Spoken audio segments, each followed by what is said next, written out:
Pope Francis, you know, he holds a very special place in the hearts of Hispanic Catholics. That includes our next guest, Hosffman Ospino. Hosffman is a professor of Hispanic ministry, religious education at Boston College, joins us now from Boston. I'm sure you heard, Professor, some of the conversation we were just having there about growth in the Catholic Church. But I'm curious, the moment you first heard the news of Pope Francis's death, when you started to process it, what were you thinking?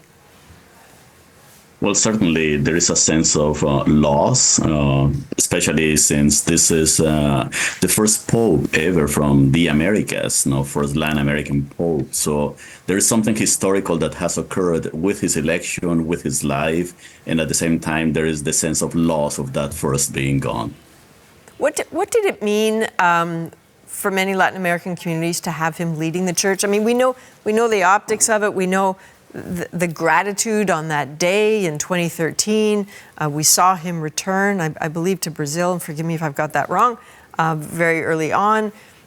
But beyond the imagery of it, what did it mean?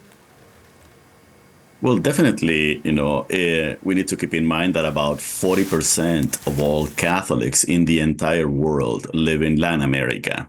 So in a sense, having a pope from this part of the world means that the church in the Americas, but particularly in Latin America, is ready to bring its wisdom, is ready to bring its youth and all its pastoral experiences to serve as a model for the life of the church in the entire world, in all continents. And something that can actually serve as an example of that is, for instance, that the emphasis on synodality, which is something that, as a matter of fact, was forged in much part in Latin America. When the world began to hear about synodality in the 2010s, Latin America had been doing it for 40, 50 years. Mm-hmm. One of, I guess it was probably the last meeting the Pope had was with U.S. Vice President J.D. Vance.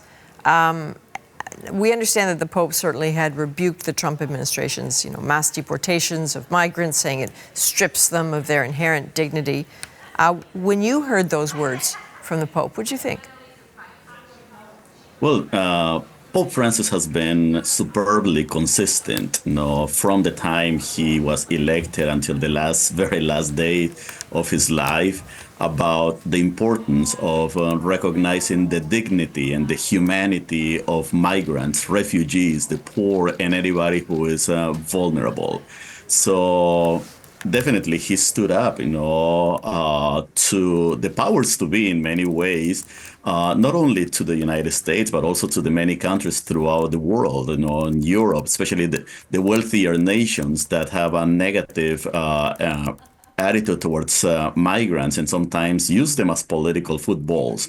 And so the Pope, drawing from the best of his tradition, going back to the gospel, the message of the prophets in the Hebrew scriptures and so on, the Pope reminds the church that the presence of migrants is the presence of Christ, and certainly Vice President J.D. Vance, as a Roman Catholic, should also know this, and I understand that he needs to reconcile politics with his religion, but most likely the invitation was to be consistent with the faith that he recently embraced.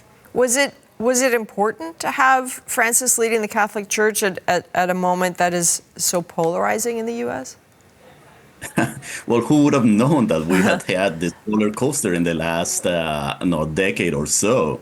So, I mean, definitely, I think that the Holy Spirit, guides the church throughout history, and Francis has proven to be the right pope for this right moment.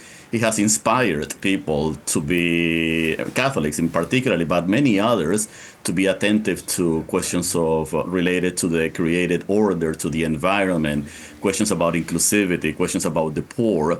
And in a polarized world, we tend to lose sight of the importance of how we must care about one another. During the time of the pandemic, Pope Francis was incredibly inspiring.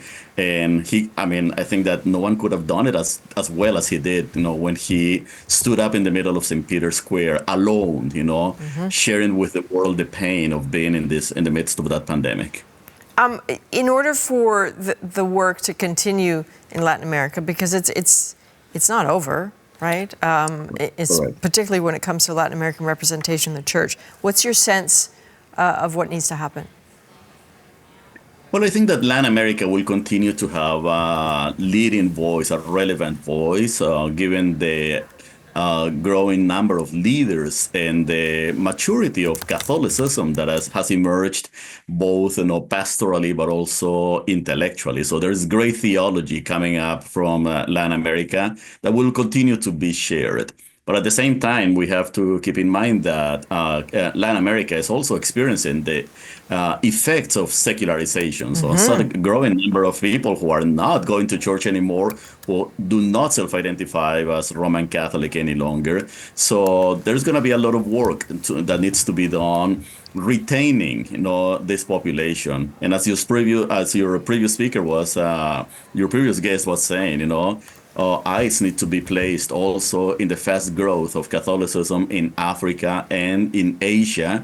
And I think that what the rest of the 21st century is going to be very exciting to see how these centers of Catholicism start engaging in conversation with one another. And I really look forward to popes that emerge precisely from these centers in what's left of this continent, of this century. It's so interesting to look at the polls of different religions in Latin and South America. People told us at the time that they felt the pull to evangelical Christianity because when times were tough economically, they felt that they had suffered enough and that there was a religion that offered them sort of a chance to think about prospering. And has evangelical Christianity since 2013 been on the rise?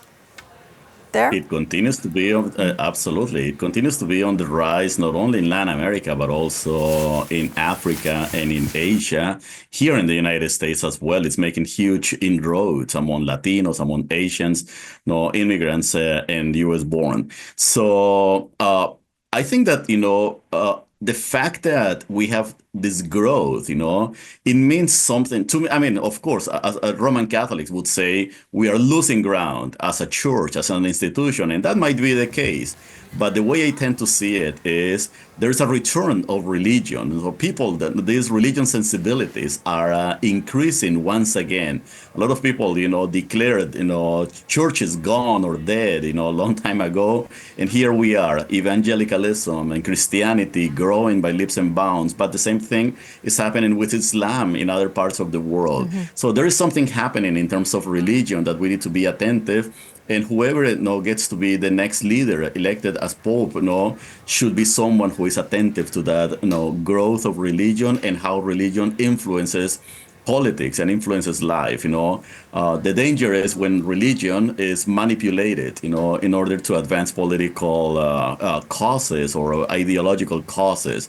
But I think that there's a lot of power in religion, and I welcome that as a theologian. Boy, there's a book in that. If you want to write it, I'll read it. Without a doubt. Okay. Hosffman Ospino, professor of Hispanic Ministry and Religious Education at Boston College, joining us from Boston. Thank you, sir.